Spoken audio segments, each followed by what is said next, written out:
హైదరాబాదా బెంగళూరా మన తెలుగు వాళ్ళకి సెటిల్ అవ్వడానికి ఏది బెస్ట్ సిటీ? హై సాలరీస్ కోసం బెంగళూరు వెళ్ళాలా లేదా కంఫర్టబుల్ లైఫ్ కోసం హైదరాబాద్లో ఉండాలా? IT jobs, rent, traffic, safety, ఇలా మల్టిపుల్ రీజన్స్ అన్నిటిని బేస్ చేసుకొని అసలు ఏది బెస్ట్ సిటీ అనే దానికి మీకు ఒకవేళ ఒక కంక్లూజన్ కావాలి అంటే వీడియో ఎండ్ వరకు చూడండి, మీకే అర్థమవుతుంది. Hello everyone, welcome to my channel Mounika Rajesh vlogs. Specially ఐటీలో అన్నమాట, ఫ్రెషర్ కానీ ఎవరైనా సరే జాబ్ వచ్చిన వెంటనే బెంగళూరు వెళ్ళిపోవాలి అని చెప్పి థింక్ చేస్తూ ఉంటారు. కానీ లాంగ్ టర్మ్లో సెటిల్ అవ్వడానికి బెంగళూరు బెస్టా లేకపోతే హైదరాబాద్ బెస్టా అని చెప్పేసి ఒక పెద్ద కన్ఫ్యూజన్ అనమాట. ఈరోజు మనం ఈ వీడియోలో 6 ఇంపార్టెంట్ ఫ్యాక్టర్స్ గురించి మాట్లాడుకుందాం, సో దట్ మనకు అర్థమైపోతుంది ఏ సిటీలో సెటిల్ అవ్వడానికి బెస్ట్గా ఉంటుంది అని చెప్పేసి. సో ఆ 6 ఇంపార్టెంట్ ఫ్యాక్టర్స్ వచ్చేసేసి first job opportunities, and next salaries, next వచ్చేసేసి కాస్ట్ ఆఫ్ లివింగ్, దాని తర్వాత కూడా అండ్ ట్రాఫిక్, మెయిన్గా ట్రాఫిక్ అండ్ లైఫ్ స్టైల్, దాంతోపాటు future growth, and last but not least comfortable అనమాట. సో ఈ ఫ్యాక్టర్స్ అన్నీ బేస్ చేసుకొని ఏది బెస్ట్ అని చెప్పేసి డీటెయిల్డ్గా చూద్దాం. ఫస్ట్ థింగ్ వచ్చేసేసి జాబ్ ఆపర్చునిటీస్ అన్నమాట. ఒకప్పుడు బెంగళూరుని ఐటీ క్యాపిటల్ అని అనేసి అంటూ ఉండేవారు అనమాట. ఎందుకంటే చాలా companies like Infosys, Microsoft, Google, Amazon, Wipro, ఇలా చాలా కంపెనీస్ అక్కడే ఉండేవి. దాంతోపాటు చాలా కంపెనీస్కి హెడ్ క్వార్టర్స్ కూడా బెంగళూరులో ఉండేవన్నమాట, లైక్ ఇన్ఫోసిస్. అందుకని చెప్పేసి ఫ్రెషర్స్కి ఎక్కువగా బెంగళూరులో జాబ్ ఆపర్చునిటీస్ వస్తూ ఉండేవి. కానీ ఇప్పుడు సిచ్యువేషన్ అలా ఏమీ లేదు. హైదరాబాద్లో కూడా చాలా కంపెనీస్ వచ్చేసాయి, మైక్రోసాఫ్ట్ అని చెప్పేసి, అమెజాన్, యాపిల్, సేల్స్ ఫోర్స్, ఇలా ఇక్కడ కూడా చాలా పెద్ద పెద్ద కంపెనీస్ ఉన్నాయి. ఇన్ఫ్యాక్ట్ ఇంకా చెప్పాలంటే కొన్ని కంపెనీస్కి బిగ్గెస్ట్ ఆఫీస్ అంటే లైక్ పెద్ద ఆఫీసెస్ ఇక్కడే ఉన్నాయన్నమాట. Example Microsoft.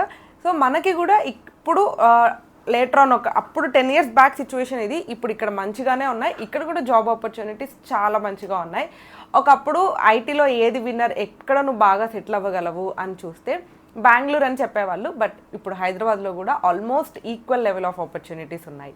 అండ్ నెక్స్ట్ వచ్చేసేసి శాలరీ కంపారిజన్ అనమాట. యూజువల్గా ఫ్రెషర్స్కైనా ఎవరికైనా కూడా బెంగళూరులో జాబ్ ఆపర్చునిటీ, లైక్ బెంగళూరులో వాళ్ళ కెరియర్ స్టార్ట్ చేస్తున్నప్పుడు అక్కడ కొంచెం ప్యాకేజెస్ ఎక్కువగా ఉంటాయి.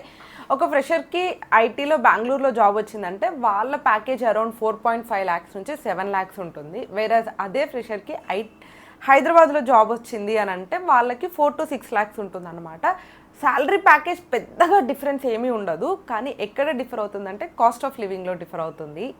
ఈ మెయిన్ డిఫరెన్స్ అంతా కూడా కాస్ట్ ఆఫ్ లివింగ్లో యూజువల్లీ ఎక్కువ డిఫరెన్స్ మనకి కనిపిస్తూ ఉంటుంది. మనకి వెళ్ళగానే యూజువల్గా ఎవరికైనా ఏ మెట్రో సిటీస్ అయినా, హైదరాబాద్ అయినా బెంగళూరు అయినా, ఓన్ హౌస్ ఎలాగో ఉండదు. సో మేజర్ డిఫరెన్స్ మనకి రెంట్లోనే కనిపిస్తుంది అనమాట. బెంగళూరులో ఒక బేసిక్ 1 BHK తీసుకుంటే కూడా మీకు 25 to 30K రెంట్ అవుతుంది. ఇదే హైదరాబాద్లో అయితే 12 to 20Kలో మనం అకామిడేట్ చేయొచ్చు.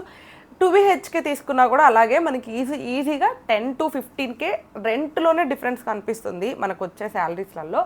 అండ్ అది మాత్రమే కాదు, బెంగళూరులో మనం ఏదైనా ఒక రెంట్ హౌస్ తీసుకుంటున్నామంటే ఈజీగా 6 months అడ్వాన్స్ పే చేయమని చెప్తారు. మనకి ఇక్కడైతే ఒక 2 months అడ్వాన్స్ పే చేస్తే సరిపోతుంది. సో ఇలాంటివి చిన్న చిన్నవే చాలా డిఫరెన్స్ ఉంటుంది. దీనితో పాటు గ్రాసరీస్, ట్రాన్స్పోర్ట్, ఇలా మీరు ఏ ఎక్స్పెన్సెస్ అయినా తీసుకోండి చాలా ఎక్స్పెన్సివ్గా ఉంటాయన్నమాట బెంగళూరులో. సో మనకు అక్కడ ప్యాకేజ్ ఎక్కువ ఉన్నా కూడా సేవింగ్స్ చేయడం చాలా కష్టమైపోతుంది. అదే హైదరాబాద్లో ఇవన్నీ మనకి మన బడ్జెట్లో కంఫర్టబుల్గా ఉంటాయి కాబట్టి సేవింగ్స్ చేయడం చాలా ఈజీ అవుతుంది. అండ్ నెక్స్ట్ వచ్చేసి ట్రాఫిక్ అండ్ లైఫ్ స్టైల్ అన్నమాట. చాలామంది జోక్గా కూడా అంటూ ఉంటారు, బెంగళూరులో డిస్టెన్స్తో కాదు ట్రాఫిక్తో మెజర్ చేస్తారు అని చెప్పేసి. కొన్నిసార్లు మనకి ఒక 5 kilometers వెళ్ళడానికి కూడా 1 hourకి పైన పడుతూ ఉంటుంది. సో బెంగళూరులో చాలా హెవీ ట్రాఫిక్ ఉంటుంది. అయితే హైదరాబాద్లో ఉండదా అని కాదు, మనకి ఇక్కడ కూడా ట్రాఫిక్ ఇప్పుడు పెరిగిపోయింది. కానీ కంపారిటివ్ బెంగళూరుతో పోలిస్తే మనకి కొంచెం బెటర్గా ఉంటుంది. ఇక్కడ రోడ్స్ కానీ లైక్ ట్రాన్స్పోర్ట్ ఫెసిలిటీ కానీ అన్నీ కూడా అక్కడితో పోలిస్తే ఇక్కడ చాలా బెటర్గా ఉంటుంది అనమాట. ఇంకపోతే లైఫ్ స్టైల్ విషయానికి వస్తే బెంగళూరులో వచ్చేసేసి ఎక్కువ యూత్ ఉంటుంది, అంటే పబ్ కల్చర్ కానీ నైట్ లైఫ్ కానీ ఇలాంటివి ఎక్కువ ఉంటాయి అన్నమాట. వేరాస్ కమింగ్ టు హైదరాబాద్ ఇక్కడ మంచిగా ఫ్యామిలీ లైఫ్ స్టైల్ ఉంటుంది, పీస్ఫుల్ ఎన్వైర్న్మెంట్ ఉంటుంది, కొంచెం ప్రశాంతంగా ఉంటుంది. ఇంకా ఇది డిపెండ్స్ అపాన్ మన ప్రియారిటీని బట్టి మనం చూస్ చేసుకోవచ్చు. మీరు వీడియోలో ఇక్కడ వరకు వచ్చారంటే హోప్ మీకు వీడియో నచ్చుతుంది అని అనుకుంటున్నాను. వీడియో నచ్చితే లైక్ చేయండి. లైక్ చేయగానే హైప్ ఆప్షన్ వస్తుంది అనమాట. మీరు వీడియోని హైప్ చేస్తే ఎక్కువ మందికి రీచ్ అవుతుంది. సో దట్ అది నాకు మోటివేటింగ్గా ఉంటుంది. Culture and comfort. యూజువల్గా బెంగళూరులో ఏంటంటే ఆబ్వియస్గా డిఫరెంట్ స్టేట్ కాబట్టి అక్కడ కల్చర్ డిఫరెంట్గా ఉంటుంది అండ్ లాంగ్వేజ్ డిఫరెంట్గా ఉంటుంది, ఫెస్టివల్స్ డిఫరెంట్గా ఉంటాయి ఇవన్నీ, అండ్ ఫ్యామిలీస్ అంత దగ్గరగా ఉండవు. ఎలా అయినా ఇవి ఎమోషనల్గా కొంచెం డిస్టర్బింగ్గానే ఉంటాయి. వేరస్ కమింగ్ టు హైదరాబాద్ మన తెలుగు వాళ్ళు ఎక్కువ మంది ఉంటారు కాబట్టి కమ్యూనికేషన్ ఈజీగా ఉంటుంది. సేమ్ ఫెస్టివల్స్ ఉంటాయి, అందరూ కలిసి సెలబ్రేట్ చేసుకోవడం అండ్ లాంగ్వేజ్ ప్రాబ్లం లేకపోవడం మెయిన్ థింగ్, ఫ్యామిలీ దగ్గరగా ఉంటుందన్నమాట. సో దీనివల్ల మనము ఎక్కువ స్పెషల్లీ తెలుగు వాళ్ళకి ఏది కంఫర్ట్ జోన్ అని అడిగితే నేను హైదరాబాద్ అని చెప్తా. అండ్ లాస్ట్ వచ్చేసేసి ఫ్యూచర్ గ్రోత్ అనమాట. యూజువల్లీ బెంగళూరు ఆల్రెడీ ఐటీలో డెవలప్డ్గా ఉండింది, వేరస్ కమింగ్ టు హైదరాబాద్ ఇది ఫాస్ట్గా గ్రో అవుతుంది అనమాట. చాలా కంపెనీస్ బెంగళూరులో ఉన్నవి హైదరాబాద్కి ఇప్పుడు షిఫ్ట్ అవుతున్నాయి. సో ఇక్కడ ఎక్కువ ఆపర్చునిటీస్ వస్తూ ఉన్నాయన్నమాట. సో అందరూ ఏమి ఎక్స్పెక్ట్ చేస్తున్నారంటే నెక్స్ట్ 10 yearsలో హైదరాబాద్ చాలా ఎక్కువ డెవలప్ అవుతుంది ఐటీ పరంగా అండ్ ఇక్కడ ఆపర్చునిటీస్ ఎక్కువ ఉంటాయి అని చెప్పేసి. సో ఫ్యూచర్ గ్రోత్ వైజ్ చూసుకున్నా కూడా ఇక్కడే మనకి ఛాన్సెస్ ఎక్కువ ఉన్నాయి.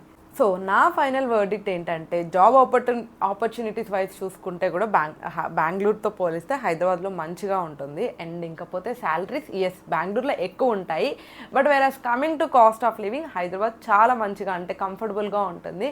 ఇంకపోతే కల్చర్, లైఫ్ స్టైల్, కంఫర్ట్స్ ఇవన్నీ కంపేర్ చేసుకుంటే కూడా మనకి స్పెషల్లీ తెలుగు వాళ్ళకి హైదరాబాదే చాలా మంచిగా అనిపిస్తుంది. ఎలాగో హైదరాబాద్ కూడా ఫాస్ట్గా ఐటీలో గ్రో అవుతుంది కాబట్టి ఫ్యూచర్ గ్రోత్ వైజ్ కూడా Hyderabad is the best. So నేను ఏమి చెప్పాలి అని అనుకుంటున్నానంటే తెలుగు వాళ్ళకి లాంగ్ టర్మ్లో సెటిల్ అవ్వాలి అని అనుకుంటే మాత్రం Hyderabad is the best option. కానీ ఒకవేళ మీకు కనుక స్టార్టప్స్ని ఎక్స్ప్లోర్ చేయాలి, లేకపోతే ఎక్కువ ఇంటర్నేషనల్ టెక్ ఎక్స్పోజర్ చూడాలి అని ఇలాంటివి ఎక్కువగా ఐటీలో ఇంకా మోర్ థింగ్స్ తెలుసుకోవాలి అని అనుకుంటే అలాంటి వాళ్ళకి మాత్రం Bengaluru is the best option.